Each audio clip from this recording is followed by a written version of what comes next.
नारी माँ है, बहन है, नारी जग का मूल। और नारी चंडी रूप है, नारी कोमल फूल। नारी शिशु को जन्म दे, करे जगत विस्तार। और नारी माता रूप में स्वयं ईश अवतार। नमस्कार, खबर भारत 360 की इस प्रस्तुति में आप सभी का स्वागत है। मैं हूं आपके साथ क्रांति प्रिया और नौ दुर्गों के साथ हमारा एपिसोड एक बार फिर स्त्री शक्ति के साथ एक नए सदस्य को लेकर आ गया है। जी हाँ, नवरात्र के 5वें दिन, आज 5वां दिन है। स्कंद माता स्वरूप की पूजा होती है। तो सबसे पहले देवी के बारे में बता देती हूँ। भगवान स्कंद यानी कार्तिकेय की माता होने के कारण देवी को स्कंद माता कहा जाता है। इन्हें पद्मासना देवी भी कहा जाता है और इनकी सवारी सिंह है। सच्चे मन से माँ की पूजा करने से माँ अपने भक्तों पर प्रसन्न होकर उन्हें मोक्ष प्रदान करती हैं। माता के पूजन से व्यक्ति को संतान प्राप्ति होती है। माँ स्कंद माता भगवान स्कंद को गोद में लिए हुए हैं। और अब बात कर लेते हैं नारी शक्ति में आज के एपिसोड में कौन से खास सदस्य हैं जो आज आपके साथ चर्चा करने वाले हैं, अपने अनुभवों को साझा करने वाले हैं। लेकिन उससे पहले नारी शक्ति से जुड़ी हुई ये दो पंक्तियां कि नारी के बिना पुरुष का बचपन असहाय है, युवावस्था सुख रहित है और बुढ़ापा सांत्वना देने वाले सच्चे वफादार साथी से रहित। आज हमारे साथ खबर भारत 360 के स्टूडियो में नारी शक्ति पर बात करने के लिए मौजूद है तहसीलदार विनोद सोनकिया जी, जो भोपाल राज्य निर्वाचन आयोग में हैं और इसके साथ ही अंतरराष्ट्रीय एथलीट हैं। लगातार 3 साल से all India civil service competition medalist हैं। राष्ट्रीय मास्टर एथलेटिक्स चैंपियनशिप में 5 सालों से medalist, world master athletics championship और एशियाई मास्टर एथलेटिक्स चैंपियनशिप में भारतीय टीम का प्रतिनिधित्व कर रहे हैं। इनकी पत्नी का नाम संतोष सोनकिया है, जो कि संयुक्त संचालक वित्त मुख्य अधिकारी सामान्य प्रशासन विभाग वल्लभ भवन यानी भोपाल में पदस्थ हैं। तो चलिए स्वागत करते हैं सर, बहुत बहुत स्वागत है आपका। धन्यवाद प्रिया जी। विनोद जी, कितना आपको संतोष होता होगा ना कि आपके जीवन में संतोष है। ठीक है प्रिया जी, यथा नाम तथा गुण। संतोष का अर्थ ही है सेटिस्फैक्शन जी। तो जहाँ तक विवाह के जोड़े का प्रश्न है, निश्चित रूप से परमात्मा द्वारा पूर्व निर्धारित होता है। लेकिन सौभाग्यशाली हूँ कि संतोष के रूप में हमें ये ऐसी धर्मपत्नी मिली और उनका भी प्रोफेशन लगभग सेम है। दोनों हम राज्य प्रशासनिक सेवा में चुन के आए थे जी। और उनने हमारे प्रोफेशन की जो कठिनाई है उसको समझा, शेयर करने की कोशिश की, उसको कम करने की कोशिश की। मैंने उनकी कठिनाई को समझा, तो ऐसे करके एक दूसरे के सहयोग और समन्वय से गाड़ी आगे बढ़ी। कितना साल हो गया? हमारी शादी मार्च 2000 की है। आज मतलब 22 साल पूरे होने को है। उसके पूर्व हमारा चयन 1997 पीएससी में हुआ था, 99 बैच हमारा है जी। पत्नी भी हमारी राज्य प्रशासनिक पीएससी से सिलेक्टेड है और वो अकाउंट सर्विस उसको मिला था, हमें ये रेवेन्यू मिला था जी। दोनों को लगभग शादी हुए तो 22 साल पूरे होने को है। आपने बोला 97 के आसपास की बात है जी, और शादी यानी विवाह आपका 2000 में हुआ, तो इसको मैं प्रेम विवाह कहूँ या संयुक्त विवाह? दोनों ही मान लें। निश्चित रूप से हम दोनों के परिवार का बैकग्राउंड लगभग सेम था। हमारे पिताजी भी शिक्षा विभाग से जुड़े थे, एक लेक्चरर थे। उनके पिताजी भी शिक्षा विभाग से जुड़े थे। हम दोनों के इत्तेफाक से गांव भी बहुत आसपास था, लगभग 8-10 किलोमीटर के रेंज में गांव था जी। तो स्वाभाविक है कि जब छोटे छोटे गांव के बच्चे चयन होते हैं पीएससी में, राज्य प्रशासनिक सेवाओं में, तो चर्चाएं आम होती हैं। उस दौरान इसके पूर्व हमारा चयन भारतीय रेल में हुआ था, तो तब से शादी की चर्चाओं की शुरुआत हुई, बीच में रुकी, फिर शुरू हुई, ऐसे करते करते तब मार्च 2000 में हम लोग की शादी हुई और आज हम दोनों एक दूसरे के योगी हैं जी। संतोष सोनकिया, विनोद सोनकिया, नाम बहुत रोचक। विनोद यानी हमेशा हंसते रहने वाले, सबको हंसते रहने वाले, हास्य जिनके जीवन में हो, और संतोष वो जिनका नाम ही संतोष है, तो वो अपने शायद व्यक्तित्व में उनका ठहराव होगा। आप कितना आप पहले से जानते थे और 22 सालों में उनका व्यक्तित्व लगातार जैसे जैसे दिन बीतते चले गए, वो संतोष से सा, फिर ता, फिर वो बोलते ना पूरे अपने अक्षरों को जीने लग गई। बिल्कुल ठीक कहा प्रिया जी। संतोष जैसा कि वो बताती हैं कि उनके जब दूसरी पुत्री, प्रथम पुत्री थी ये अपनी माता पिता की, तो उनके पिताजी ने पुत्री का जन्म होते ही कहा था कि हमें तो बहुत संतोष हुआ, तब से ही उनका नाम संतोष हो गया। तो जैसा आपने कहा कि संतोष मीन्स ठहराव, मैंने 22 साल में पाया भी है ये, कि मैं जहाँ तक किन्हीं परिस्थितियों में या किन्हीं कठिनाइयों में या किन्हीं अगर कोई चैलेंज सामने हो, तो मैंने ऑब्जर्व किया कि शायद मैं ज़्यादा उसको रिएक्ट करने में जल्दबाजी करता हूँ, लेकिन उनका जो असेसमेंट है, आकलन है, और उनका परिस्थितियों को समझने का जो उनका अपना नज़रिया है, तो मुझे ऐसा लगता है कि ज़्यादा गंभीर और ठहराव वाला है। और इससे बड़ी आसानी हो जाती है जब आप दोनों के सामने कोई चैलेंज हो, चाहे वो पारिवारिक प्रश्न से हो या नौकरी को लेकर हो या समाज को लेकर हो या बच्चों को लेकर हो। तो जब दो साथ साथ सोचने वाले होते हैं, एक ज़्यादा व्यापक सोचने वाला होता है, एक ज़्यादा गंभीर सोचने वाला होता है, बड़े इत्मीनान से सोचने वाला हो, तो आपको आगे निर्णय लेने में और परिस्थितियों को मतलब चैलेंज को स्वीकार करने में बड़ी आसानी हो, आप उस कठिनाइयों को आगे पार करके आगे निकल जाते हैं। बिल्कुल सही बात है। हम स्त्री शक्ति पर बात ही कर रहे हैं, तो आप जैसे जैसे परत दर परत उनके जीवन से जुड़ी हुई बातों को, उनके व्यक्तित्व से जुड़ी हुई बातें बता रहे हैं, तो समझ में आ रहा है कि वाकई जो हर बार सफलता की जब हम बात करते हैं तो वाकई शक्ति से ही सफलता मिलती है। और आपकी शक्ति खुद शक्तिशाली है, ना सिर्फ महिला होने के नाते वो स्त्री शक्ति में गिनी जाती हैं, बल्कि वो जिस पद को मुझे रहा है कि जिस पद से वो जुड़ी हुई हैं वो भी शक्तिशाली पद है। तो एक अलग अलग तरह के अनुभव होते होंगे। अच्छा, नाराजगी होती है क्या आप दोनों में? मतलब कुछ ऐसा टकराव जो जिसे हम विचारों का टकराव कह सकते हैं, क्योंकि आप दोनों ही प्रशासनिक मुझे लगता है मामलों में जूझते हैं। आपने ठीक प्रश्न किया। विचारों का टकराव तो मुझे लगता है 22 सालों में नहीं हुआ। हाँ। जहाँ जैसा आपने पहले कहा था कि उनका नाम संतोष और मतलब ठहराव है, तो मुझे लगता है कि मैं अगर किसी चीज में जल्दी रिएक्ट करने वाला हूँ तो वो एक्सेप्ट करने में ज़्यादा बेहतर है मुझसे। और किसी अगर सामने वाले को स्वीकार करना है, सामने वाले को जिस रूप में है उस रूप में अडॉप्ट करना है, तो वो मुझे लगता उनमें क्वालिटी वो ज़्यादा बेहतर है। इसलिए हम दोनों लोग, शायद मुझे नहीं लगता कोई ऐसा वाकया याद है जब टकराव किसी आई हो। अच्छा, मतलब इन 22 सालों में आप नहीं लगा कि कभी ऐसा झगड़ा हुआ हो? अच्छा, मैं पूछ ही लेती हूँ, सीधा सवाल ही रख लेती हूँ मैं आपसे कि मुझे आपसे बहुत नाराजगी है, मैं आपसे बात करना बंद कर चुकी हूँ, मतलब ये मन में चला, ये बोल नहीं सकते ना कि मैं आपसे बात करना बंद कर चुकी हूँ और मैं तो चली मायके। कभी ऐसा कभी ऐसा हुआ है? ऐसा नहीं हुआ। ऐसा मुझे लगता कि नहीं हुआ, ये यथार्थ सत्य है। ये परिस्थिति नहीं आई। मैं अगर थोड़ी देर, क्योंकि हमारे जो स्वभाव या नेचर में है, जो बचपन से है, कि जब कोई चीज सामने वाले की पसंद नहीं आई या उसको ठीक नहीं लगी तो हम शांत हो जाते।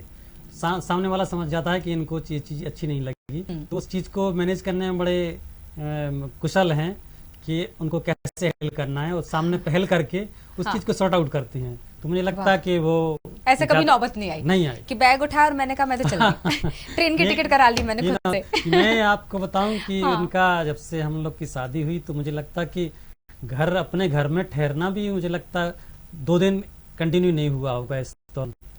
इसलिए क्योंकि अब पता है कि मेरा इंतजार दूसरा घर भी कर रहा है। बिल्कुल। मतलब जिंदगी में ये हुनर भी आजमाना चाहिए कि जंग अपनों से हो तो हार जाना चाहिए, है ना? बिल्कुल सही कहा। तो हम मैम के व्यक्तित्व से जुड़ी हुई एक और चीज आपसे जानना चाहेंगे। क्या होता है, अक्सर झगड़ों की जड़ ये होती है जब दो के बीच में कोई तीसरा आ जाए। तीसरा से मतलब वो तीसरा नहीं, तीसरा से मतलब कि मान लीजिए आपके ही माता पिता की बात ले लो, या मान लीजिए उनके ही माता पिता की हम बात ले लें, या मान लीजिए उनकी किसी सखी सहेली की बात ले लें, या आपकी बहन की बात ले लें। तो क्या ये सामंजस्य बिठाना किसी भी रिश्ते के लिए, कि हमारा ये मकसद है इस बार इन सारे ही एपिसोड में कि हम कहीं ना कहीं एक खूबसूरत से मैसेज देते चले जाएं, क्योंकि आज के समय में रिश्तों के जोर होने का कारण शायद ये है कि रिश्तों को समय ही नहीं दिया जा रहा उतना। तो कितना जरूरी है कि अगर लड़ाई 2 लोगों के बीच की है तो सुलझाएं भी वे 2 लोगों की, क्या जरूरत है तीसरे की? बिल्कुल बेहतर प्रश्न है प्रिया जी। ये आज के समाज की बहुत आवश्यकता है। जब हम देख रहे हैं लगातार परिवार एकदम एकाकी होते जा रहे हैं। हमारे साथ ये सौभाग्य रहा कि हमारा जो परिवार है संयुक्त परिवार है। हम लोग गांव के बैकग्राउंड से आए हैं। हमारे पिताजी एजुकेशन में जुड़े थे, निश्चित रूप से शिक्षा विभाग से जुड़े हुए परिवारों में, और जो मिडिल क्लास फैमिली से आते हैं। जब पत्नी एक वर्किंग वीमन हो, उसका भी एक जॉब हो, और जब चैलेंज और बढ़ जाता और ऐसा जी। जॉब हो जो प्रशासन से जुड़ा हो, जिसमें निर्णय आपको पर डे नए नए चैलेंज सामने आते हो, कई विषयों पर आपको खुद निर्णय लेना पड़ता हो। तो ऐसे में पत्नी का जो चैलेंज है, मैं समझा दोगुना तिगुना होता है जब उसका संयुक्त परिवार है, उसका खुद का जॉब है, उसके खुद के बच्चे हैं, उनकी रिलेटिव है, और उसको समाज में भी अपने आप को स्थिर रखना है, अपने आप को स्टेबल रखना है। तो इसलिए मैं समझता हूँ कि आज के दौर में अगर परिवारों को जोड़ना है, समाज को आपस में जोड़ना है, तो एक महिला का रोल और एक पत्नी के रूप में उसका रोल, एक माँ के रूप में रोल बहुत अहम हो जाता है। जी। आपको बता दूं कि सास के साथ बहू की पता नहीं कितनी बनती होगी, क्योंकि बहुत अलग अलग तरह के अनुभव होते हैं। कुछ लोगों के लिए सास बहुत अच्छी दोस्त होती है, कुछ लोगों के लिए बहू बहुत अच्छी बेटी होती है, लेकिन आमतौर पर यह देखने को मिला है कि ससुर और बहू की बहुत हद तक जमती है। अगर आपको यकीन ना हो तो क्या हम एक ऐसे सदस्य को जोड़ लें अपने साथ बातचीत में जो शायद इस सवाल का जवाब बेहतर तरीके से दे पाएगा। बिल्कुल। मैं बिल्कुल बात कर रही हूँ श्री भानुप्रकाश जी की, और हम उनको जोड़ने वाले हैं। रिटायर्ड लेक्चरर है, और अब हम अगली आवाज उनकी होगी। वो लाइव हमारे साथ इस वक्त कार्यक्रम में जुड़ चुके हैं। ये 9 दुर्गों का 5वां दिन, स्त्री शक्ति का 5वां एपिसोड, और थोड़ा सा अनोखा और अलग इसलिए क्योंकि आज हमने इस कार्यक्रम में एक ऐसे सदस्य को जोड़ा है जिसका सीधे सीधे स्त्री शक्ति से लेना देना है, क्योंकि अपनी पत्नी को मैनेज करना, बहू को मैनेज करना, पूरे रिश्तों को संभालना, अच्छे से ऊंचे पूरे कद्दावर थे बाबूजी। बहुत बहुत स्वागत है सर आपका। नमस्ते नमस्ते। सर वो जो सवाल मैंने किया था ना, मैं पहले आपसे उसका जवाब ले लेती हूँ जी। कि कितनी बनती होगी संतोष जी के साथ। मतलब है ना कि एक बहुत शेयरिंग होती है कुछ हद तक। नहीं, ठीक है। हम लोगों का सब आपस में सब अंडरस्टैंडिंग अच्छी है सबकी, परिवार की। आपकी नजर में स्त्री शक्ति के क्या मायने हैं? स्त्री परिवार के लिए क्या होती है? वो तो हमें पता है कि परिवार की धुरी है, लेकिन मैं श्री भानुप्रकाश जी से जरूर जानना चाहूंगी कि उनके परिवार में शक्ति की क्या भूमिका है, चाहे पति के रूप में मैं आपकी पत्नी के रूप में बात करूं, या बहू के रूप में मैं संतोष जी के बारे में बात करूं। बहुत कुछ है। बहुत बड़ा योगदान है हमारी पत्नी का भी, ये सबका, परिवार का जी। बहुत बड़ा योगदान है। हम एक मिडिल क्लास फैमिली से आए हैं, और उसमें हम लोगों ने बहुत संघर्ष किया है, और उसमें इन सबका बहुत बड़ा योगदान है। बिल्कुल। इस जी। भानुप्रकाश जी, आपको तो पता ही है, विनोद सर हमारे साथ जुड़े हुए स्टूडियो में, और वो भी सुन रहे हैं, और आप देख भी रहे होंगे कि स्टूडियो में अब हम लोग बात करने वाले हैं। विनोद जी, जिस तरह से सर ने बताया अभी हमें कि बहुत बड़ा योगदान है वाकई, तो थोड़ा सा मैं भी आपसे जान लेती हूँ। स्त्री शक्ति के रूप में सिर्फ अर्धांगिनी ही मुझे लगता है कि एक स्ट्रॉन्ग नहीं है आपके साथ में। आपके, अगर मैं बेड हाफ के बारे में बात करूँ, माँ सबसे पहली शक्ति तो माँ के रूप में आपके साथ जुड़ी होंगी। कुछ ऐसा अनुभव कि आपने कुछ चीजें या कुछ बातें तो घर में जब आप छोटे थे माँ से ही सीख ली थी कि पत्नी के साथ कैसा सामंजस्य, मतलब एक साथी के साथ सामंजस्य कैसा हो, चाहे वो आपके दोस्त के रूप में हो सकती है, आपकी साथी, आपके बहन के रूप में, आपकी क्लासमेट के रूप में, आपके ऑफिस में काम करने वाली किसी सहयोगी के रूप में। निश्चित रूप से हमारे पिताजी तो शिक्षा विभाग में थे, और बचपन में क्या था, हम लोग का संयुक्त परिवार था, गांव के बैकग्राउंड से हम लोग आए थे। तो हमारे पिताजी का जॉब दूसरे जिले में था, और माताजी को गांव में रहना पड़ा। हम लोग का जन्म भी गांव में हुआ, और माँ ने संयुक्त परिवार में रह के पूरे संयुक्त परिवार था, और बहुत बड़ा परिवार था, खेती के बैकग्राउंड से जुड़ा हुआ परिवार था। माँ ने उनमें सामंजस्य बैठाया, हम लोग का पालन पोषण भी किया, और प्राथमिक शिक्षा भी हम लोग की गाँव के उसी बैकग्राउंड में हुई, और जहाँ क्योंकि पिताजी का रहना दूसरे जगह पे था। इसके बाद जब पहली दूसरी में आने के बाद हम लोग को जाके शहर में रहने को मिला, तो पहली शिक्षा तो हमें माँ से मिली, और उनसे ये सीखने को मिला कि परिवार में समन्वय कैसे रखना, दूसरों छोटों पे स्नेह कैसे रखना, और बड़ों का आदर और मर्यादा कैसे करनी, ये माँ से बहुत सीखने को मिला। जी, मतलब ये माना जाए कि बेसिक चीजें अगर घर में महिला माँ के रूप में अगर वो है तो अपने बेटों को अगर सिखा देती है कि बांटो मत कामों को, कि ये स्त्री का काम है, ये पुरुष का काम है, तो शायद आगे चल के एक विनोद और संतोष की जोड़ी इस तरह से सिर्फ 22 साल ही नहीं, जीवन के पूरे जो बसंत है वो साथ में देख सकती है, सुखी रूप में देख सकती है। बिल्कुल सही कहा, क्योंकि संयुक्त परिवार में हाँ, महिला का रोल एक माँ के रूप में कह लें या एक पत्नी के रूप में कह लें, बहुत अहम रहता है। कि परिवार के आंतरिक जो कोऑर्डिनेशन है, समन्वय है परिवार के सदस्यों में, छोटे या बड़ों में, उसको महिला बहुत बेहतर तरीके से तालमेल बिठा सकती है। पुरुष का अधिकांश समय अपने व्यवसाय के सिलसिले में या किसी जॉब के सिलसिले में बाहर हो सकता है, हाँ, लेकिन महिला को परिवार में रहना और उनके सदस्यों में तालमेल रखना और परिवार न केवल समाज या मोहल्ला उसमें रखना महिला की बहुत बड़ी जिम्मेदारी होती है और उसका बहुत बड़ा रोल होता है। सबसे बड़ी कमजोरी क्या होती है किसी भी स्त्री की? भावुक होती है वो शायद ज्यादा, मुझे लगता है। फैसले लेने में, जहां फैसले दिमाग से लेने चाहिए वहां दिल से ले लिए जाते। ऐसा नहीं है। अगर महिला पढ़ी लिखी है और मैच्योर है और वो एक ऐसे प्रोफेशन से जुड़ी है जो प्रशासन का अंग हो या प्रशासनिक पदों पे हो, तो मुझे लगता है इमोशन का उसके ऊपर हावी नहीं हो पाता, वो निर्णय लेने में ज़्यादा सही होती है और ज़्यादा मैं समझा हूँ स्ट्रांग होती है। क्या ऐसा होता है कि कभी मन मारकर चुप रहना पड़ता हो, यानी कि रिश्तों को अगर बचाए रखना है या झगड़े को आगे ना बढ़ाना हो तो सबसे अच्छा तरीका है मौन व्रत धारण कर लेना? नहीं, ऐसा नहीं। मुझे लगता कि अगर रिश्ते को बेहतर चलाना है तो कुछ चीज़ों को अपन को अपने में जो समाने की शक्ति बढ़ानी पड़ेगी। कुछ चीज़ों को पीना पड़ता ना, जैसे वो रखना पड़ेगा। कुछ चीज़ों को एक्सपोज नहीं करना पड़ेगा बाहर, तभी आप अपने रिश्तों को, अपने परिवार को आगे ले जा सकते। कुछ चीज़ों को आपको आत्मसात करना पड़ेगा जो आपको स्वीकार नहीं भी हैं, तब भी आपको लेके चलना पड़ेगा। ऐसा सवाल रखती हूँ जो शायद इस वक्त जो कार्यक्रम को देख रहे होंगे दर्शक, सभी महिला दर्शकों के मन में होगा।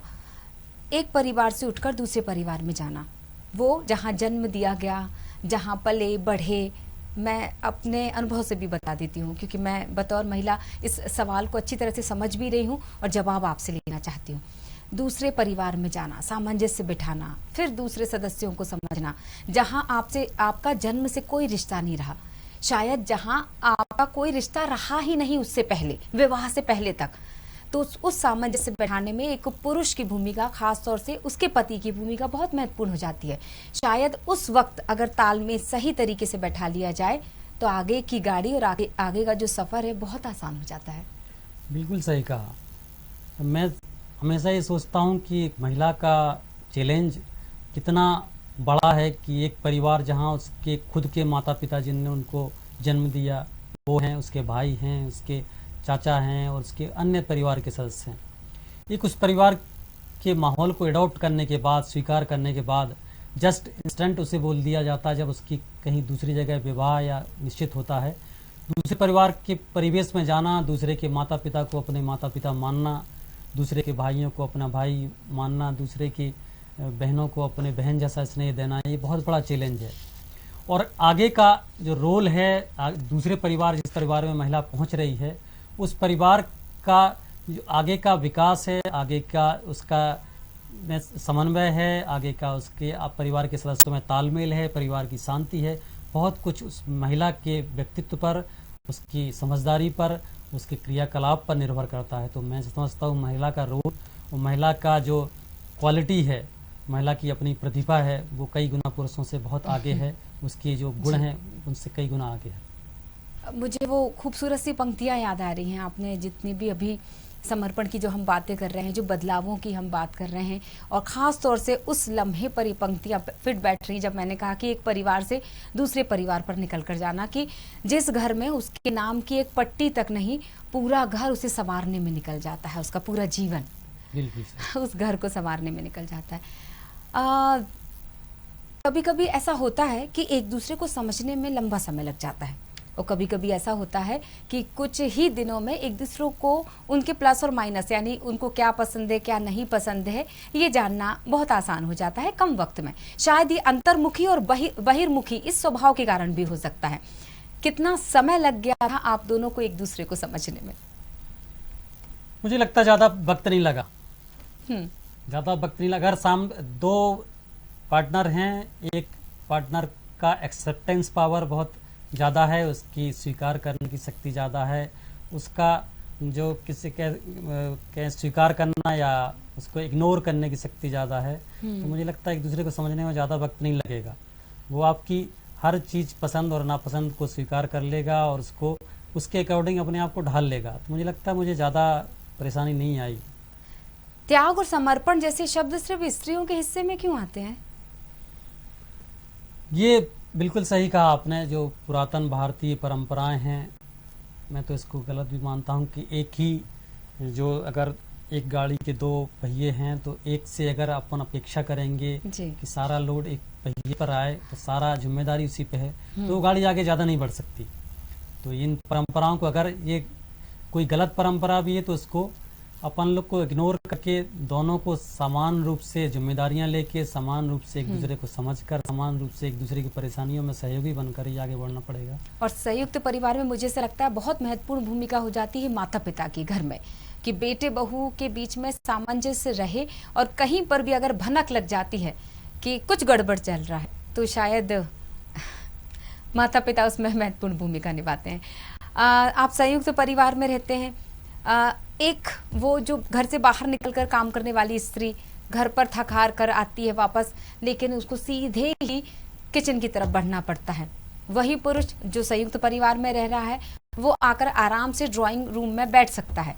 मैं सवाल का जवाब ले लेती हूँ हमारे रिटायर्ड लेक्चरर साहब यानी श्री भानु प्रकाश जी से। सर, क्या कहते हैं आप, जब संतोष जी आती हैं ऑफिस से थक हार कर और बिल्कुल ठीक उसी समय पर विनोद जी भी ऑफिस से आते हैं, तो क्या कहना होता है? मतलब समानता का अधिकार तो यही समझ में आ जाएगा मुझे।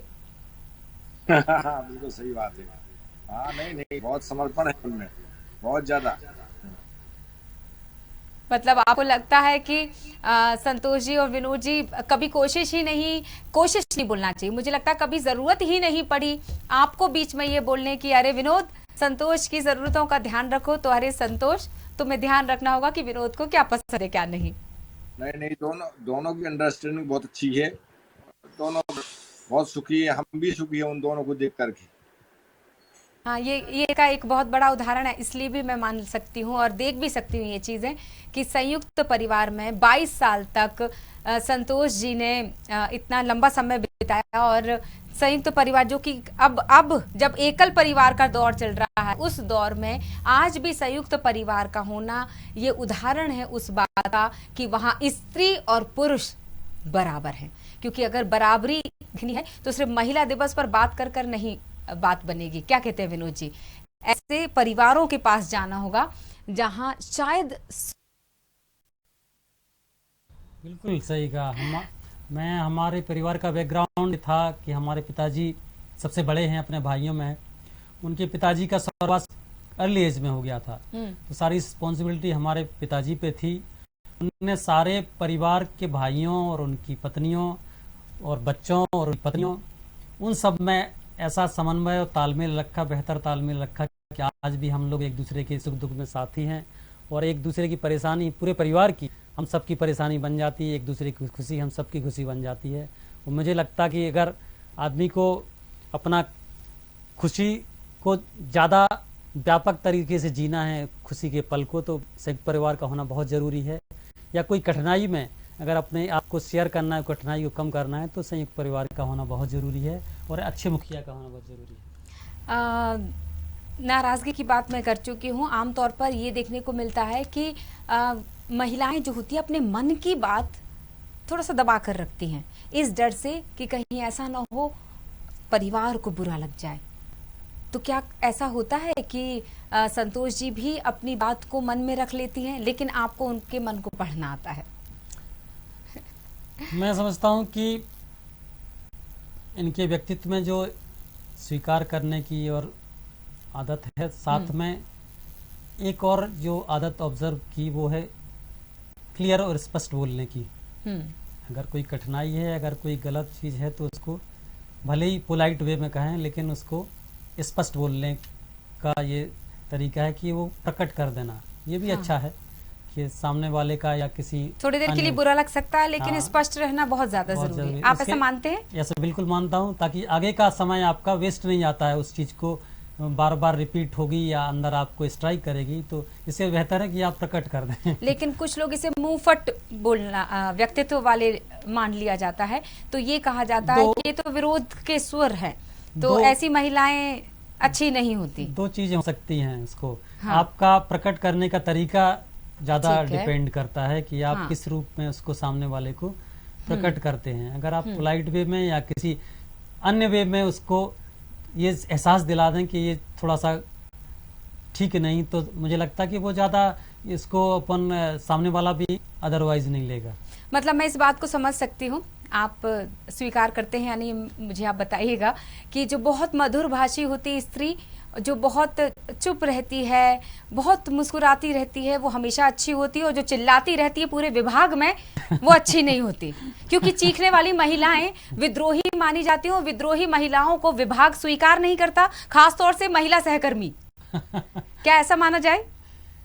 क्या जब आपको अपने वर्किंग प्लेस में रहना है, तो अगर ऐसे पद पे हैं आपके जिसमें आपके सामने बहुत सारे निर्णय आपको लेने हैं, या एक आपका जो स्टाफ है बहुत बड़ा स्टाफ है, सहकर्मी बहुत हैं जो नीचे काम करने वाले हैं, तो उनको हैंडल करना है, तो थोड़ा सा स्पष्ट बोलना वहाँ बहुत जरूरी हो जाएगा। या महिलाओं के लिए तो बहुत ही जरूरी हो जाएगा, क्योंकि उनको ऊपर वाले अधिकारियों से भी समन्वय रखना है और नीचे वालों को कंट्रोल भी करना है, और अपने आप को समाज में स्थापित भी करना है। इसलिए महिला को वर्किंग प्लेस पे स्पष्टवादी रहना तो बहुत जरूरी हो जाता है, मैं समझता हूँ।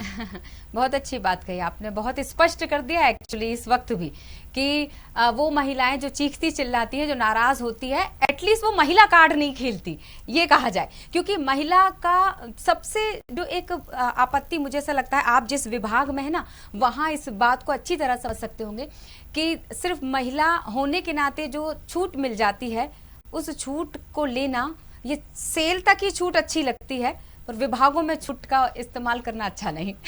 ऐसा नहीं है, हमारा ये अनुभव रहा कि जो महिला कर्मी हैं, महिला अधिकारी हैं, कई तो बहुत एक्स्ट्राऑर्डिनरी पुरुषों से भी अच्छा काम करती हैं। उनने ये एक्सक्यूज कभी नहीं कहा कि मैं महिला होने के नाते या इस काम को नहीं कर सकती या इस काम ये टास्क नहीं ले सकती। तो मुझे लगता है महिलाएं ज्यादा चैलेंज को एक्सेप्ट करने में माहिर है।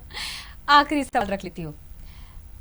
एक सवाल दो टुकड़ों में बटा हुआ है। पहला टुकड़ा ये कि आपने कभी सोचा था कि इस प्रोग्राम में आकर, खबर भारत के इस विशेष प्रोग्राम में आकर, जिसका नाम ही स्त्री शक्ति है, तो लग रहा था कि शायद स्त्री को बुलाया जाएगा, किसी विभाग से जुड़ी हुई महिला को बुलाया जाएगा, लेकिन बुलाया जा रहा है देवी पर प्रभुवाणी के लिए, पुरुष वर्ग को। तो सोचा था आपने कि आप ऐसे किसी प्रोग्राम में आएंगे और बात करेंगे अपनी अर्धांगिनी के बारे में?